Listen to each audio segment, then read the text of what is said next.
In his 2 years as a UFC fighter, Eryk Anders has developed a good feel for the business.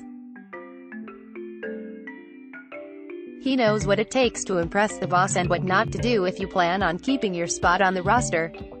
As a multi-sport athlete, Anders knows that at the heart of all sports, not just MMA, is entertainment. For that reason, the release of ranked middleweight Elias Theodorou didn't come as a surprise to him. Advertisement Anders spoke with John Hyon of the Body Lock about Theodorou's release as well as Walt Harris's USADA suspension, yet another controversial topic surrounding the UFC. Advertisement Eryk Anders on the business of MMA, it's a business. Anders said of the UFC. How do you make a business work? You put butts in seats. The way Anders sees the situation, Theodorou wasn't moving the needle for the UFC, which played into his release after a one-loss that broke a 3-fight winning streak.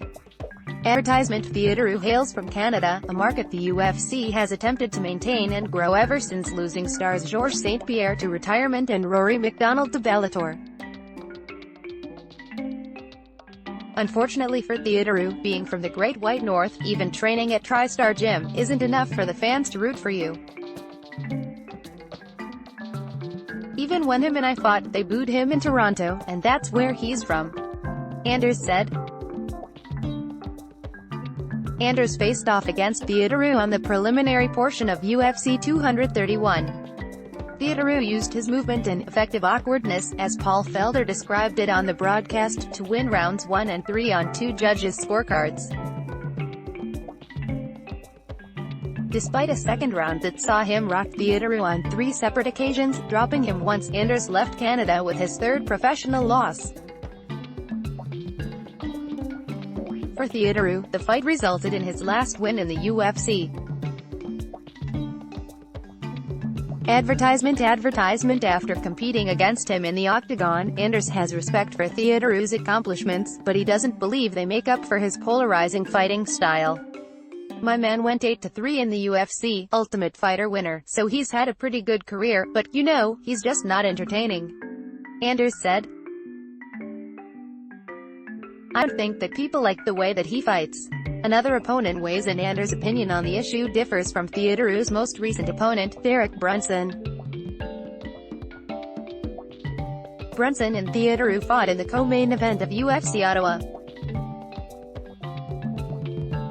The bout, which drew criticism for being uneventful, ended in a unanimous decision win for Brunson. It was the 8th straight fight that went the full 15 minutes for Theodorou, as well as the 9th of his 11 octagon appearances.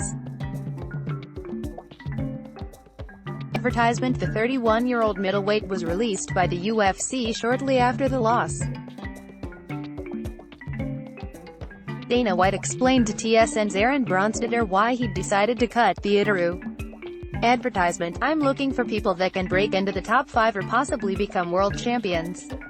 White said before clarifying that he doesn't believe every single fighter on the roster falls under that circumstance. You'll see people stick around that are on a skid that put on unbelievably exciting fights. White explained. Brunson didn't buy the idea that his fight with Theodorou was the nail in the coffin for the Canadian. Unlike Anders, he felt the release was unjustifiable. It wasn't the way that he fought. Brunson told MMA Fighting. You can't cut a guy who's 8-3 or whatever his record is in the UFC. He was 16-2 before he fought me, and he only had 2 losses in the UFC, and he won the Ultimate Fighter also. The guy, he's a good competitor. I think it was other stuff. I know it wasn't just that fight. Guys have boring fights and do boring stuff all the time, but it had to be some underlying issue with the UFC, I'm guessing. Brunson didn't provide any specifics in his claim. Theodorou is an outspoken advocate for in-competition medical marijuana use, which pitted him against USADA at times, but neither he nor the UFC have indicated that played into his release. Both Anders and Brunson do seem to agree that their former opponent will land on his feet. Theodorou told MMA Junkie that he is fielding offers from multiple different organizations and will announce his next step soon. I think he'll be successful elsewhere wherever he ends up, Anders said. Eryk Anders on Walt Harris's USADA situation. Another hot-button issue in MMA is USADA's decision to suspend UFC heavyweight Walt Harris. Harris ingested a banned substance when taking a new supplement, causing his B sample to come up positive in a test with VADA. He worked with USADA in an attempt to clear his name, but was ultimately handed a 4-month suspension despite USADA concluding he ingested the substance unintentionally. Anders and Harris are friends, so when the news broke about the failed test and subsequent suspension, it came as a surprise to Anders. I know Walt personally, and I know he's not a cheater, Anders said. He wouldn't do that intentionally, Harris told the Body Lock. The whole debacle cost him thousands in fines and other payments to VADA, which led him toward pursuing legal action against the supplement company. When you see guys like him and Yoel Romero actually taking legal action, it makes it hard to believe that they did it intentionally, Anders said.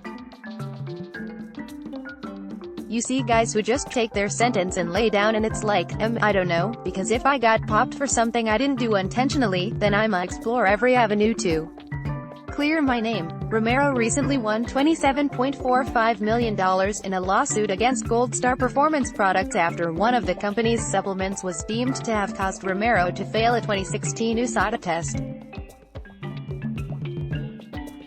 After seeing that figure, Anders hopes Harris will find similar success in his own case, jokingly saying, "If he makes that Romero money, then I think him and I are both going to retire." Advertisement. Let's block ads.